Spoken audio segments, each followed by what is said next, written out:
Kini telah hadir untuk Anda berita-berita aktual online beserta ulasan yang menarik dari kami dalam Checking News bersama INTV.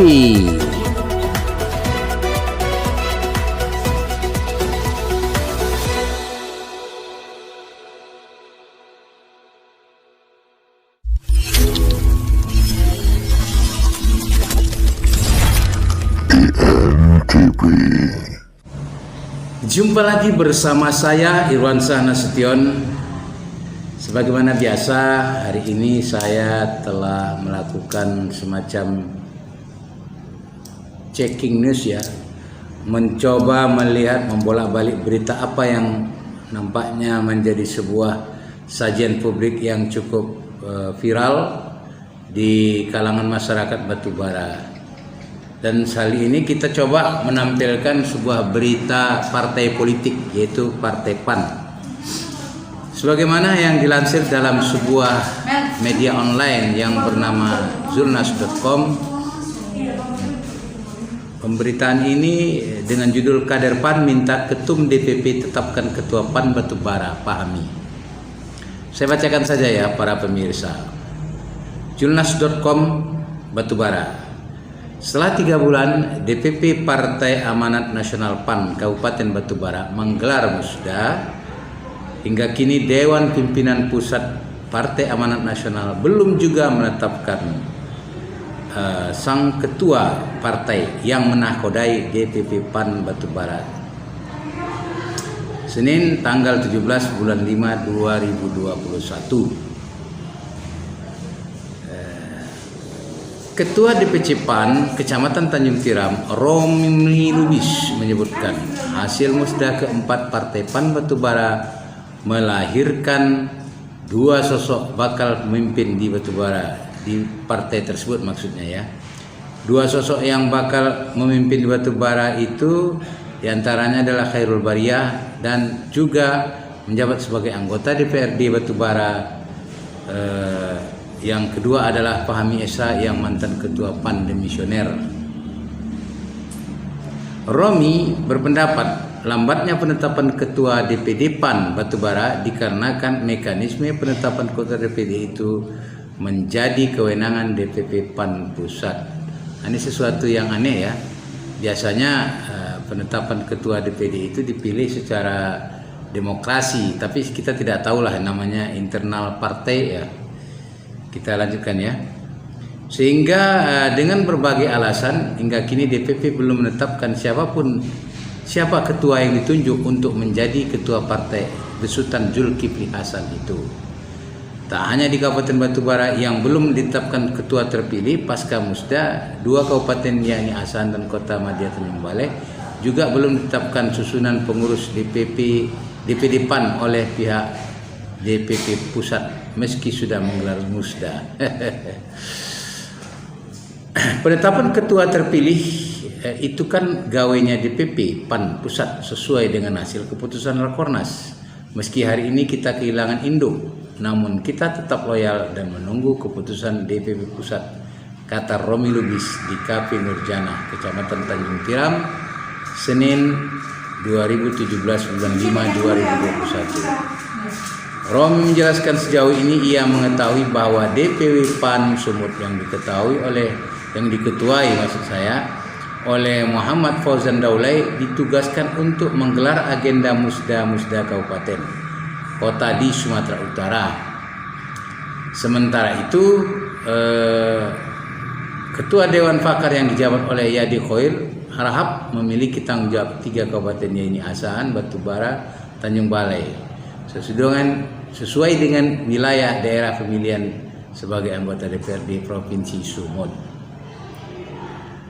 Terkait 2 hal kandidat yang disebut bakal memimpin DPD PAN Batubara, Romi terlihat lebih condong ke Fahmi Esa dengan Ketua DPD Batubara untuk melanjutkan periodisasi berikutnya. Ya, kalau boleh jujur, kami para kader PAN di Batubara sudah sepakat untuk milih Fahmi sebagai ketua untuk melanjutkan periodisasi 2020-2025, kata dia. Kesepakatan itu menurutnya sudah mereka sampaikan sebelum musda DPD PAN Batubara yang digelar bulan Februari atau 3 bulan yang lalu. Alasannya, kata Lubis, selain Fahmi dianggap mumpuni dan berpengalaman, soliditas yang sudah dibangun Fahmi ke bawah juga sudah mengakar hingga ke akar rumput kilahnya.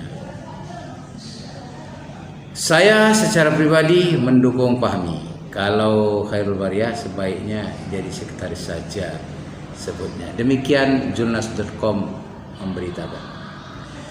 Para pemirsa INTV ya, sebenarnya soal kepartaian di internal partai itu kan sudah ada ADRT. Biasanya ADRT itu menjadi sebuah rujukan. Nah, beberapa waktu yang lalu kami berbincang juga langsung tentang menanyakan hal tersebut dengan Romi Lubis, dan memang didapat kesimpulan kali ini pemilihan anggota atau ketua DPC PAN Kabupaten itu khususnya di Batubara mekanismenya agak berubah, yaitu membentuk caretaker formatur. Jadi formatur ini nama-namanya disampaikan, lalu nama-nama ini akan digodok dan ditentukan oleh DPP pusat, sehingga nanti mandat berikutnya secara tertulis akan dikirim oleh pengurus PAN pusat kepada daerah siapa nama itu. Disinilah yang menariknya para pemirsa. Ternyata kompetisi di sebuah partai itu ketat dia. Sebagaimana ketatnya persaingan sebagai wakil rakyat. Memang kalau kita berbicara tentang kepemimpinan di partai politik, sebagaimana undang-undang tentang partai politik dan undang-undang tentang pemilihan umum, dijelaskan kewenangan partai politik merupakan kewenangan yang absolut dalam memilih pimpinan nasional. Walaupun belakangan ini ada kepemilihan pemimpin itu tidak harus dari partai politik, tapi ada ruang, yaitu melalui independensi. Nah, disinilah nampaknya persaingan ya untuk menjadi pimpinan partai merupakan sesuatu yang boleh dikatakan sangat seksi untuk kita ikuti.